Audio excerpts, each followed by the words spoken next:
کہ اللہ کے رسول صلی اللہ علیہ وسلم 14ویں رات کا چاند نکلا ہوا تھا۔ حضرت انس رضی اللہ تعالیٰ عنہ اللہ کے رسول صلی اللہ علیہ وسلم کے پاس رات کے وقت بیٹھے ہوئے تھے۔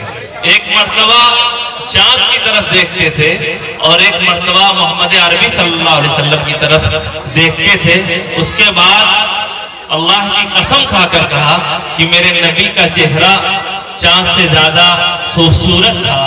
ایک شاعر کہتا ہے کہ کل 14ویں کی رات تھی، کل 14ویں کی رات تھی، شب بھر رہا چرچا تیرا، کچھ نے کہا یہ چاند ہے، کچھ نے کہا چہرہ تیرا، صورت تیری معیار کمالات بنا کر، صورت تیری معیار کمالات بنا کر دانستہ مصور نے قلم توڑ دیا ہے، لکھی نبیوں کی یوں میں نے ثنا اول سے آخر تک محمد لکھ دیا، بس ہو گیا اول سے آخر تک میں نے پسند ذات محمد کو کر لیا، لائے کوئی مثال میرے انتخاب کی۔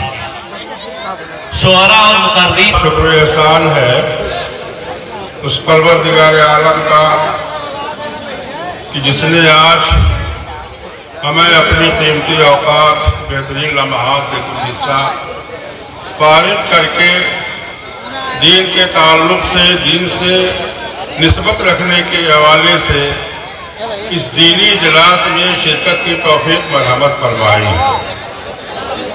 اس کے بعد ہزارہ درود اور بے شمار سلام رحمت عالم رؤوف رحیم احمد مصطفیٰ محمد مصطفیٰ صلی اللہ علیہ وسلم کی ذات گرامی پر نازل ہوں کہ جن کے صدقے اور طفیل میں ہمیں دین اسلام کی نعمت میسر ہے۔ اسی کے ساتھ ہم اپنے تمام نوجوان بچوں کا، لڑکوں کا شکریہ ادا کر رہے ہیں کہ جن کی مخلصانہ جد و جہد منعقد کیا گیا ہے۔ میرے محترم بزرگوں اور دوستوں، یہ حقیقت ہے کہ آج معاشرے میں اتنی برائیاں در آئی ہیں، اتنا بگاڑ، اتنا فساد کا چلن ہو گیا ہے کہ خدا کی قسم ہمارا پورا ماحول، پورا معاشرہ غیر دینی، غیر اسلامی ہو کر کے رہ گیا ہے۔ کنتم خیر امۃ اخرجت للناس تأمرون بالمعروف وتنہون عن المنکر۔ ہم ایک ذمہ دار قوم، ایک ذمہ دار امت بنا کر کے بھیجے گئے۔ ہمارا کام اس دنیا کے اندر، ہمیں جو فریضہ ہمارے اوپر عائد ہوتا ہے وہ یہ ہے کہ اپنی اصلاح کرتے ہوئے، اپنے آپ کو صراط مستقیم پر گامزن رکھتے ہوئے رہتے ہوئے دنیا کی تمام قوموں کی اصلاح کا مسئلہ ہم سے متعلق تھا۔ لیکن آج دنیا کی تمام قوموں میں اگر کھٹک رہے ہیں تو صرف اور صرف ہم کھٹک رہے ہیں۔ ان کی نگاہوں میں کانٹا بنے ہوئے تو صرف ہم بنے ہوئے ہیں۔ کیوں بنے ہوئے ہیں؟ صحرا صحرا غم کے بگولے، بستی بستی درد کی آگ۔ صحرا صحرا غم کے بگولے، بستی بستی درد کی آگ۔ جینے کا ماحول نہیں ہے پھر بھی ہم سب جیتے ہیں۔ ساغر ساغر زہر بھرا ہے، قطرہ قطرہ مہلک ہے، یہ سب کچھ معلوم ہے، ہم کو پیاس لگی ہے پیتے ہیں۔ ہم تو خیر امت تھے، پوری دنیا کی پیشوائی کے لیے بھیجے گئے تھے، پوری دنیا کی رہنمائی اور رہبری کے لیے بھیجے تھے۔ آج ہمیں کوئی اپنے پیچھے لے کر چلنے کے لیے تیار نہیں ہے۔ کیا ہے، کتنا فرق آ گیا ہے۔ اپنا ماحول دیکھیے، اپنا معاشرہ دیکھیے، ہم کتنا بگڑ چکے ہیں۔ عبادات کے اعتبار سے، اخلاقیات کے اعتبار سے، معاملات کے اعتبار سے، یہ سب کے سب دینی اسلام کے شعبے جات ہیں۔ ہم کسی شعبے کے اندر بھی پورا نہیں اتر رہے ہیں۔ آپ دیکھ لیجئے عبادات ہی کا جو ہم نے تو پورے اسلام کو عبادت، نماز، روزے تک محدود کر کے رکھ دیا ہے۔ بس مسجد ہی تک ہمارا سارا ذہن جاتا ہے کہ بس یہی ہے عبادت، جبکہ حقیقت یہ ہے کہ عبادات کے اندر بہت ساری چیزوں کو شامل رکھیے۔ اسلام کی جو تعلیمات ہیں، ہر وہ چیز عبادت ہے جو شریعت کے مطابق گزاری جائے۔ دوستو، عبادات کے اعتبار سے اپنا ماحول، اپنا جائزہ لے لیجئے۔ عبادتوں کے اندر سب سے بنیادی فریضہ نماز ہے۔ نماز ایک بنیادی فریضہ ہے، سب جانتے ہیں، اور کل قیامت کے دن سب سے پہلے اسی کا حساب ہوگا۔ اول ما یحاسب یوم القیامت الصلاۃ۔ سب سے پہلے کلمہ توحید کے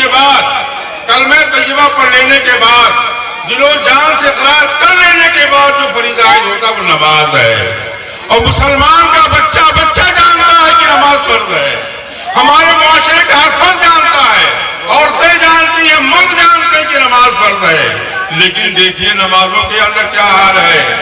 عورتیں تو یہ سمجھتی کہ نماز ہمارے لیے ہے ہی نہیں، اب مرد یہ سمجھتے کہ جب موقع ملے گا پڑھ لیں گے. جمعہ کے علاوہ کوئی کسی وقت توفیق ہی میسر نہیں ہے کہ ہم نماز پڑھ لیں. دوستو خدا کی قسم بڑا عجیب احساس ہوتا ہے. آج گاؤں گاؤں کی مسجدوں کا سروے کر لیجئے، وہی گھسے پٹے پرانے نمازی جو چلے جا رہے ہیں، وہی اپنی عبادت ادا کر رہے ہیں اور وہی محلے اور مسجد کی عزت بھی سنبھالے ہوئے ہیں. کیا ہے یہ؟ عاقل بالغ ہو جانے کے بعد نماز فرض ہے. دوستو میں نے ایک یورپین مفکر کا ایک مقولہ پڑھا تھا. وہ لکھتا ہے کہ جب میں کسی مسجد کے دروازے سے گزرتا ہوں اور مسلمانوں کو نماز پڑھتے ہوئے دیکھتا ہوں تو میرے دل میں احساس ہوتا ہے کہ یا اللہ میں کسی مسلم گھرانے میں تو نہیں پیدا ہوا. نماز کی ظاہری باطنی جو اثرات ہیں اتنے زبردست ہیں. آپ دیکھ لیجیے جو خاندان نمازی ہے اور جو بغیر نمازی خاندان ہے، جو فرد نمازی ہے اور بغیر نماز کے جو چل رہا ہے اس کی زندگی دیکھ لیجیے، زمین و آسمان کا فرق ہے. نماز کی عادت غلط پڑ گئی آپ کی، اسی وقت سے آپ طہارت کا پاکی کا مکمل طور پر خیال رکھیں گے. کب تک؟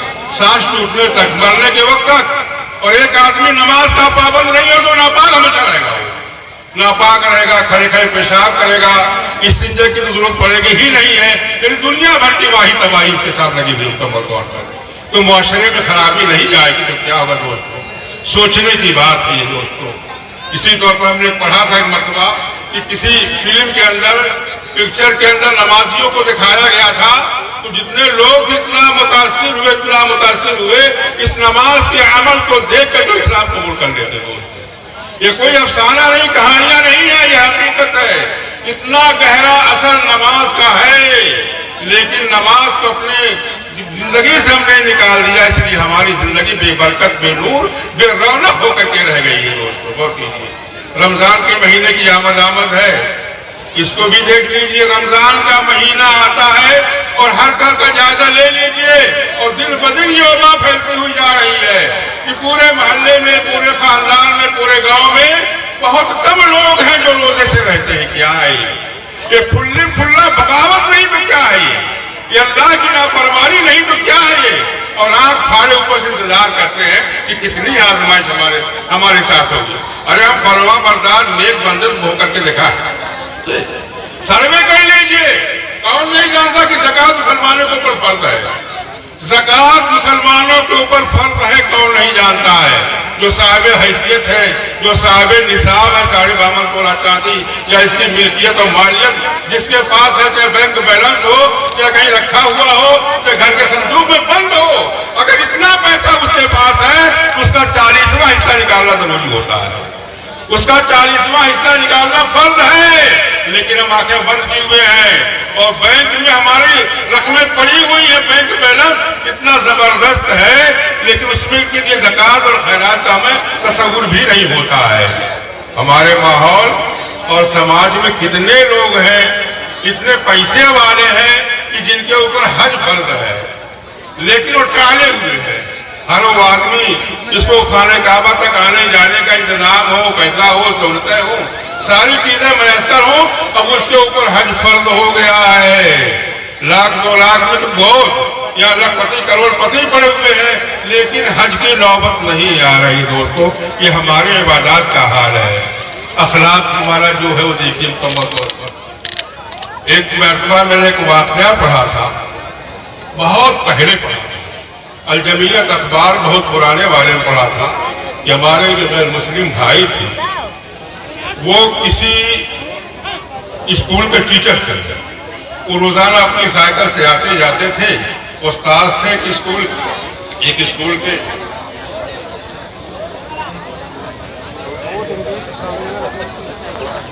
اور اس میں ایک ملا جی رہا کرتے تھے. ایک ملا جی رہا کرتے تھے، انہوں نے بیچارے ان کی ساری تیمارداری کی آگے بڑھ کر کے اور ان کو وہ ہسپتال پہنچایا، مرہم پٹی کرایا، وہاں سے لائے. ہفتوں تک یہ سلسلہ چلتا رہا. پنڈت جی کہنے لگے تم مسلمان ہو، تم میرے ساتھ ایسا معاملہ کیوں کر رہے ہو؟ ان کا دل و دماغ بالکل بھرا ہوا تھا، بدگمان تھے وہ، مسلم کے بارے میں ان کا ذہن اچھا نہیں تھا. تو انہوں نے کہا ملا جی نے میں مسلمان ہوں اور مجھے میرا دینی فریضہ ہے، کل قیامت کے دن مجھ سے پوچھا جائے گا، اس کے بارے میں سوال ہوگا کہ تمہارے پڑوسی کو تکلیف پہنچ رہی تھی، کوئی بھی پڑوسی ہو، ہندو ہو، مسلم ہو، سکھ ہو، عیسائی ہو، کیسا بھی ہو، ایک مسلمان کا اگر پڑوسی ہے اس کی ذمہ داری ہے کہ اپنے دوسرے بھائیوں کو بھی سنبھالے وہ۔ چنانچہ یہاں تک لکھا ہوا تھا کہ اخلاق سے متاثر ہو کر کے وہ ٹیچر صاحب جو مسلمان ہو جاتے ہیں، اور یہاں تک لکھا ہوا تھا اس زمانے کی بات ہے، بہت پرانا مطالعہ ہے میرا، جو جان ملیا کے استاد ہو گئے تھے، اب اللہ جانے شوق دنیا میں ہے کہ نہیں ہے بہرحال۔ تو میں یہ عرض کر رہا تھا کہ یہ ہمارے اخلاق کا یہ حال ہے معاملات دیکھ لیے دکانداری میں۔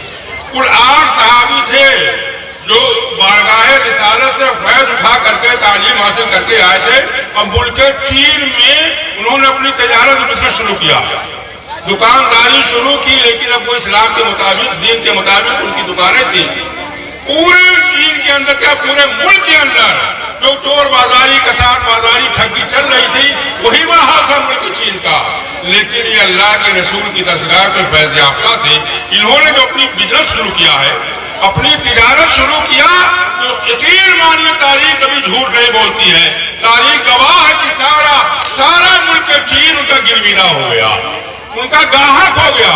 وہی 8 دکانیں جو صحابہ کرام نے اپنی پھیلائی تھی، انہی دکانوں پر سارے گاہک سے بٹائے۔ پورے ملک چین اب ان کو جو مقامی دکاندار تھے ان کو خلش پیدا ہوئی کہ باہر کے لوگ ہیں، کہاں سے آ گئے ہیں، ان کو باہر کر دیا جائے۔ چنانچہ حکومت کو شکایت کیا، حکومت نے آرڈیننس جاری کیا کہ تم لوگ چلے جاؤ۔ تاریخ جھوٹ نہیں بول سکتی ہے، تاریخ بتا رہی ہے کہ جس وقت وہ 8 صحابہ کرام چلنے کے ارادے سے چین سے شروع ہوئے، پوری عوام، پوری جنتا، پوری پبلک ان کے پیچھے پیچھے تھی کہ اتنے اچھے لوگ، اتنے معصوم لوگ، اتنے سچے لوگ کہاں ملیں گے، ان کا ساتھ کہاں ملیں گے، جہاں جائیں گے وہاں ہم جائیں گے۔ چنانچہ حکومت کو اپنا حکم نامہ واپس لینا پڑا، پھر انہوں نے اپنی دکان وہیں پر پھیلائی، دکانداری کا سلسلہ شروع کیا۔ اس طور پر دوستو صحیح معاملہ ہوتا ہے، صحیح سمجھ ہوتی ہے، صحیح تعلیم ہوتی ہے تو دکانداری کا کاروبار ٹھیک ہوتا ہے اور شریعت کا ہی مطالبہ ہے۔ پروردگار عالم سے دعا ہے کہ اللہ تعالی ہم کی تمام باتوں پر عمل کرنے کی توفیق دے۔ وآخر دعوانا الحمدللہ رب العالمین۔